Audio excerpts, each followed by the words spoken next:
So in this video, I'm gonna show you how I create this effect.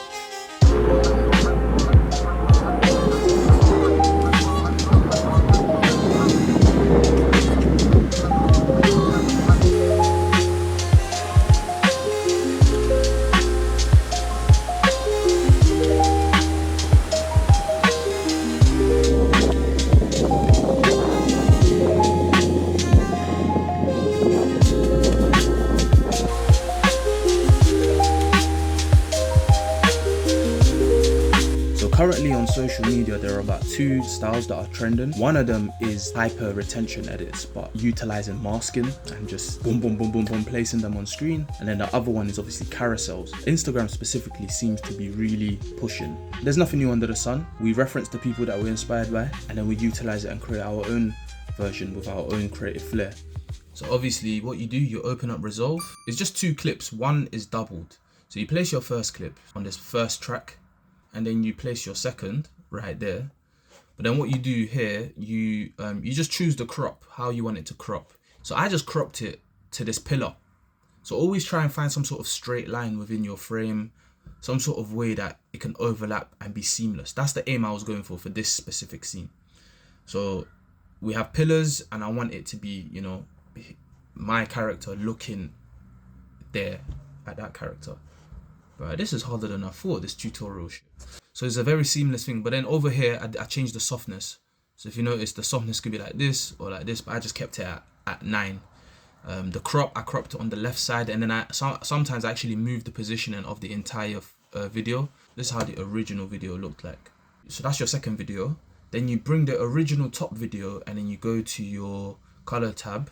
You literally create a alpha output, and then you connect these two lines here to that one, and then that's what's going to be able to have you to kind of separate the layers basically.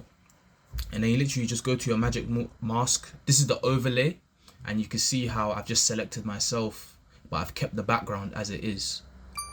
And then you as you remember, around here is where the second image or the second footage was, and then that's how it was just seamless, and it worked.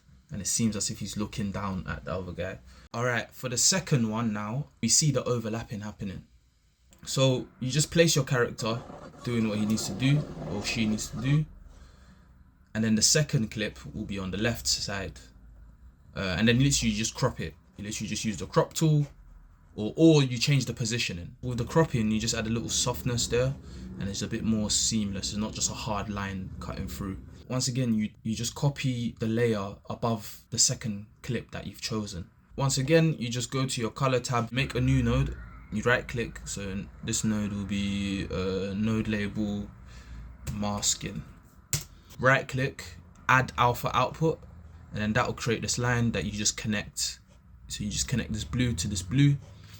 You go to your masking tool, and as you can see, all I did was mask me. If you want to make more micro adjustments, then you just go to the brush tool or the paint strokes, and then you adjust the size. So you can, as you can see, you can either make it big or you can make it tiny, tiny, tiny.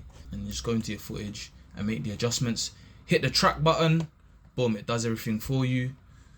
And then remove the overlay, and then that's how we get what we need to get there, done and dusted. So literally, it's a very simple thing. You can complicate it and take it up a whole nother level. That's where your creativity comes in. But it is a very simple thing, especially when you want to just overlay the environments.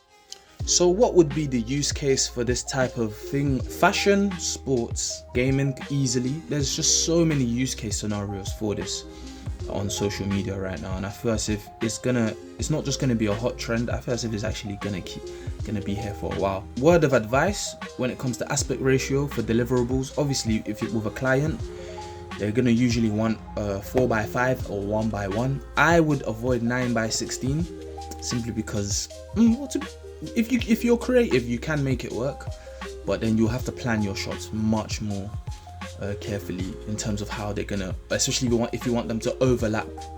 You need to plan it more, so your shots probably will have to be a bit wider, so that in post-production the reframing is much easier.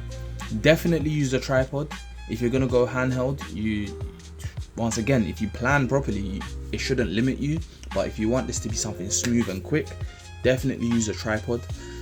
3 out of those 4 shots were all done on a tripod. Obviously utilize sound design.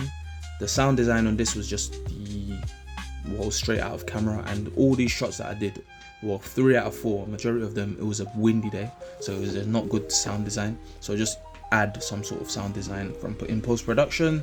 In terms of difficulty level, I'll definitely say it's quite easy. It's just gonna take a toll on your computer. So just make sure whatever you're editing on, make them proxies, boy. My laptop 64GB RAM, and that bad boy, the fans started coming up a little bit.